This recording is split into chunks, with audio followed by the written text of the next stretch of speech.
In the cold abyss of the Lycos star sector, a star freighter named Celestial Dawn glided through space like a solitary whale in a dark, endless ocean. The hull, painted once in pristine white, was now scarred and weathered, bruises left by micrometeorites and forgotten battles. Inside, Captain Jace Torin leaned back in his seat, a steaming cup of synthetic coffee in his gloved hand. The faint hum of the ship's engines and the occasional clinking of loose bolts set the rhythm of his otherwise quiet morning. For a man who once commanded entire fleets, the quiet was both a blessing and a curse. Jace glanced at the radar screen, clear. For the moment, they were safe. Not a blip in sight. Smooth sailing, isn't it? He said to his co-pilot, Emery Quinn, a wiry, sharp-eyed engineer who looked far too young to have survived a dozen skirmishes. She didn't even glance up from her diagnostics pad, where a holographic schematic of the ship rotated slowly. Smooth sailing, right before you hit an iceberg, Cap, she muttered. Never trust open space. Jace chuckled softly, though her warning stirred an unease he couldn't quite shake. Emery had a knack for jinxing things. Relax.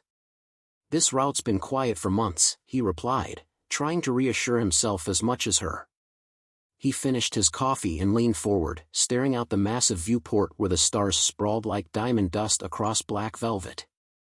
A faint, ethereal nebula lingered in the distance, glowing blue and gold, the only beauty in a region otherwise barren and uninviting. Then the ship jolted. Jay shot up, coffee cup clattering to the floor as a flashing red warning blared across the control panels. Emery's diagnostics pad fell with a clunk. What the? Jay started, his voice drowned by the sudden screech of proximity alarms. Emery's hands flew over the console, fingers dancing across switches and screens. The ship trembled again, this time harder. Multiple ships dropping out of warp. They're on top of us. Emery shouted. Jace stared at the viewport as, one by one, shadows coalesced from nothingness. 7 pirate cruisers emerged from hyperspace, their jagged silhouettes backlit by the soft glow of their thrusters. The insignia of the Oblivion Corsairs, a blood-red trident impaling a planet, flickered ominously on their hulls. Pirates, Jace growled, his throat tightening. He slapped the comms panel, his voice booming through the ship. All hands, prepare for evasive maneuvers. Quinn, divert power to the shields. Emery's face turned pale, her voice steady despite the panic creeping into her wide eyes. I'm already on it, Cap. Shields at 75%, but, she hesitated, then cursed under her breath. They're hailing us. Jace's heart sank. Put it through. The viewport flickered as a hologram expanded to show the pirate leader, a tall, reptilian creature in a tattered admiral's coat. His face was scaled, emerald green, and split into a sharp-toothed grin that seemed far too wide for his head. The piercing yellow eyes locked onto Jace like a predator studying its next meal. Captain Torin of the Celestial Dawn, the pirate hissed, his voice a mix of gravel and venom. Your ship is now property of the Oblivion Corsairs. Surrender, and we may consider letting your crew live. Jace clenched his fists.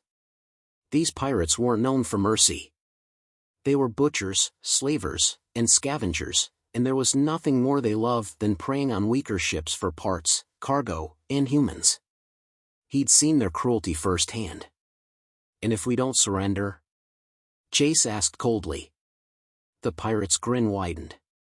Then you'll die screaming, Captain. Either way, you are mine.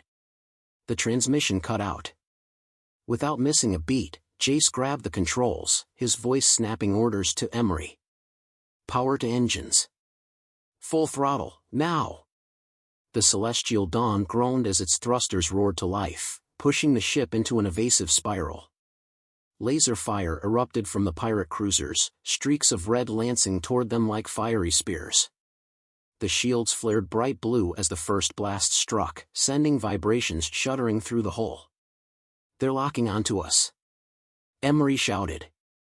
We won't outrun them with a freighter, Cap. Jace grit his teeth. She was right. The Dawn wasn't built for speed or combat, it was a transport vessel, nothing more. But they couldn't let the Corsairs board. To be taken by pirates meant torture, death, or worse. Divert all power from secondary systems to engines and shields. We'll cut through the asteroid field in Grid 9. The rocks will rip us apart.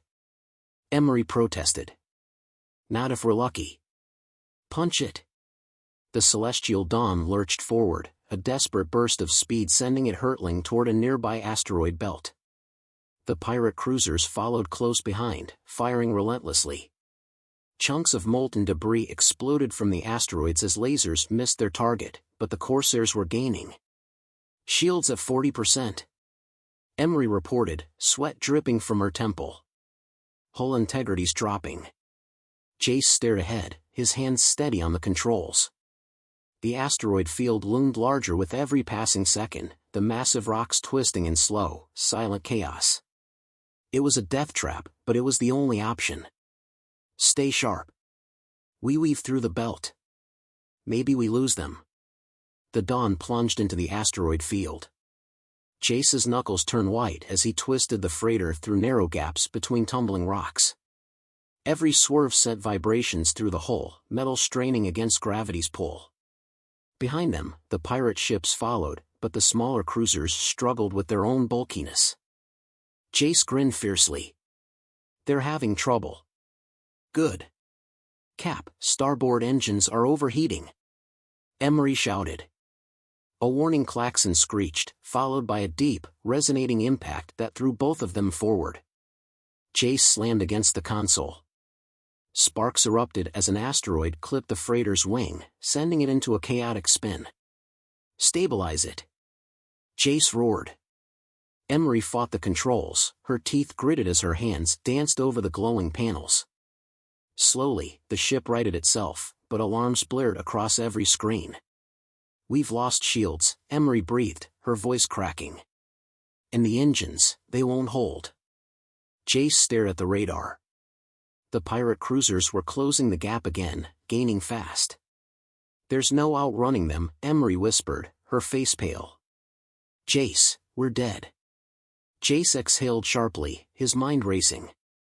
Then, as the freighter ducked under a tumbling asteroid the size of a small moon, he saw it, a massive derelict warship, half buried in the debris.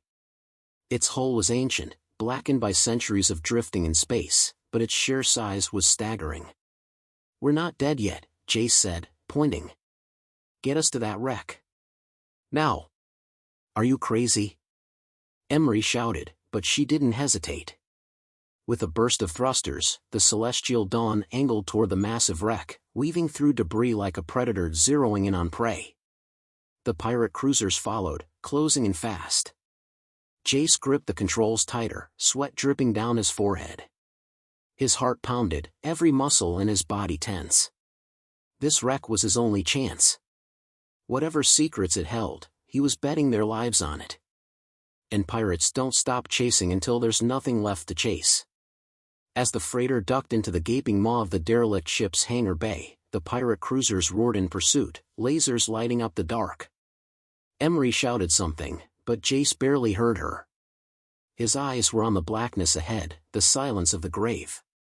Then the doors of the hangar groaned to life, a flicker of ancient energy igniting deep within the wreck. The entrance began to seal, massive slabs of metal grinding closed behind them. Come on, Jace muttered under his breath. The first pirate cruiser's nose breached the hangar bay, just as the doors slammed shut. The deafening crash of impact echoed through the freighter, followed by silence. Jace collapsed back into his chair, breathing hard. We made it, Emery said softly, her voice filled with disbelief. Jace stared out the viewport into the cavernous hangar. Whatever they'd stumbled upon, it wasn't just a derelict ship. Faint lights flickered along the walls, the signs of something old, something forgotten. We're not safe yet, Jace said quietly, his voice trembling. But it's better than dying out there. Emery glanced at him. What now, Cap? Jace stared deeper into the darkness of the warship, the faint hum of power thrumming through the freighter's hull. Now, he said, eyes narrowing. We find out what the hell we just walked into.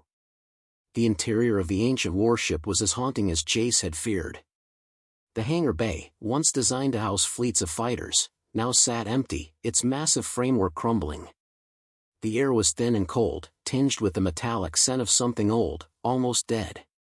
Dim lights flickered intermittently along the cavernous walls, casting eerie shadows on the floor below.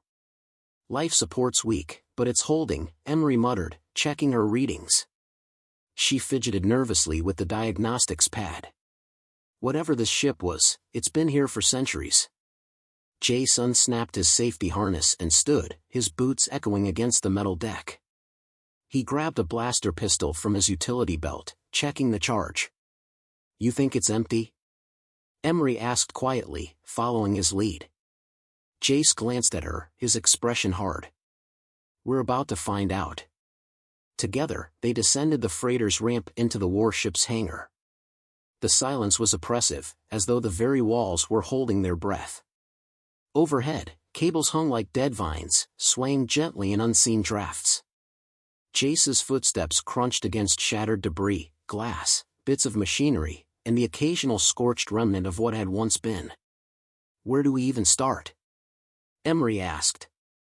Her voice was small, swallowed by the enormity of the space. Jace pointed toward a corridor at the far end of the hangar. "Command center. If this ship has power, it'll be there." Emery hesitated, glancing nervously at the yawning blackness of the corridor.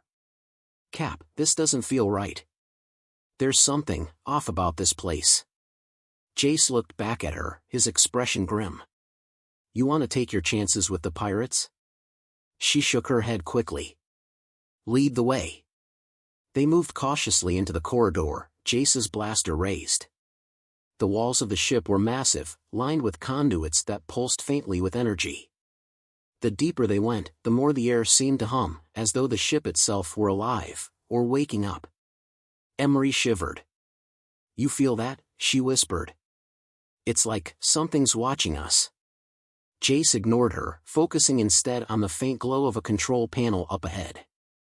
As they neared it, the panel flickered to life, ancient runes and symbols scrolling across the screen. "It's still functioning," Emery breathed, her eyes wide with wonder. She stepped closer, running her hands over the surface. "This tech, it's advanced. Way beyond anything we've seen." Jace didn't answer. His attention was fixed on something else, a low rumbling sound, faint at first but growing louder. It came from deep within the ship, vibrating through the walls. Emery froze. "Cap, what is that?" Jace's voice was low and steady, though his grip tightened on his blaster. "Something's waking up." Before Emery could respond, a deafening roar echoed through the corridor, followed by a series of mechanical clicks and hisses. The lights overhead blazed to life, and a voice, cold, synthetic, and ancient, boomed through the ship. "Intruders detected. Protocol 17, elimination initiated."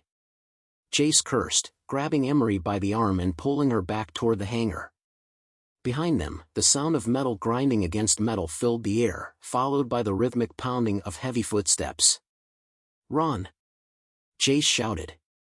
They sprinted back the way they came, the corridor shaking with every step of whatever machine had awoken.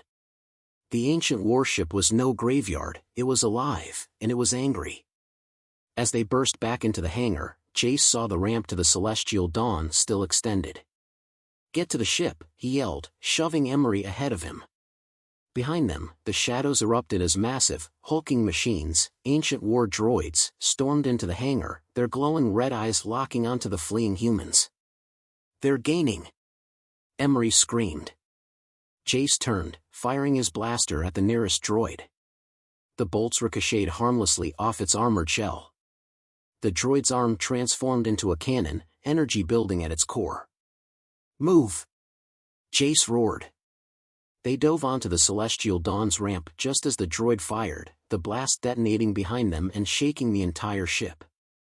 Jace slammed his hand on the controls, retracting the ramp and sealing the hatch. "Get us out of here," he shouted to Emery, who scrambled to the cockpit. The Dawn trembled as its engines roared back to life, lifting off the hangar floor. Outside, the war droids continued their advance, firing relentlessly. "Engines at 50%. Emery shouted. "We're not gonna make it." Ace gripped the console, staring at the viewport as the hangar doors began to close again. The ship shuddered under the assault, alarms blaring across every screen. "Come on, come on," Jace muttered, forcing the ship forward. At the last moment, the celestial dawn shot through the narrowing gap, the hangar doors slamming shut behind them. Outside, the asteroid field stretched before them once more, the pirate cruisers still searching for their prey. Jace collapsed into his chair, breathing hard. Emery looked at him, her face pale and shaken. "What the hell was that place?" she whispered. Jace didn't answer immediately. He stared at the derelict warship, now little more than a shadow among the rocks. "A warning," he said finally. "And we just woke it up. Thanks for watching."